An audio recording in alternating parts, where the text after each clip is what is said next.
கோவப்படாத, எந்த பிரச்சனையும் இல்ல. அவன் நமக்கு உதவி பண்ணதான் இங்க வந்திருக்கான். ஆமா, என்னாச்சு உனக்கு? இந்த ஹோட்டல் மேல என்ன பண்ணிட்டு இருக்க? உனக்கு என்ன ஆச்சு?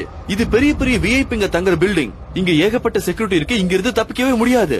யாரோ எங்க டிராகனை திருட பார்த்தாங்க. அது நேரடியா எங்களை இங்க கொண்டு வந்து விட்டுருச்சு. ஹே, நீ எங்க அப்பாவை பாத்தியா? நான் போன் பண்ணாலும் ஆன்சர் பண்ண மாட்டாரு. நான் அங்க நல்லா தேடி பார்த்தேன். அங்க கிடைச்சது இது மட்டும்தான், வேற எதுவுமே இல்ல அங்க. இந்த நேரம் பார்த்தா அவர் இந்த மாதிரி சொதப்பண்ணும். ஒரு மிகப்பெரிய பிரச்சனை நடந்துகிட்டு இருக்கு. அவரோட உதவி இல்லாம நான் எப்படி இதை செய்ய போறேன்? அது ஒரு திருட்டு கும்பல். இந்த சிட்டில நிறைய பேர் இருக்காங்க. உன்னையும் டிராகனையும் பார்த்தா அவங்க சும்மா விட மாட்டாங்க. இந்த டிராகனோட கலர் உங்களுக்கு நல்லாவே தெரியும். எனக்கு இப்ப பசிக்குது. அத போய் அந்த டிராகன் கிட்டே கேளு. அது சாப்பிட கண்டிப்பா ஏதாவது எலும்பு துண்ட வச்சிருக்கோம். பாம், இப்ப நான் ஒரு ஸ்ட்ரீட் ரேஸ் பண்ண போறேன். என்ன என்ன என்ன சொல்ற? நல்ல பாதுகாப்பு வேணும்னா எதிரிகள்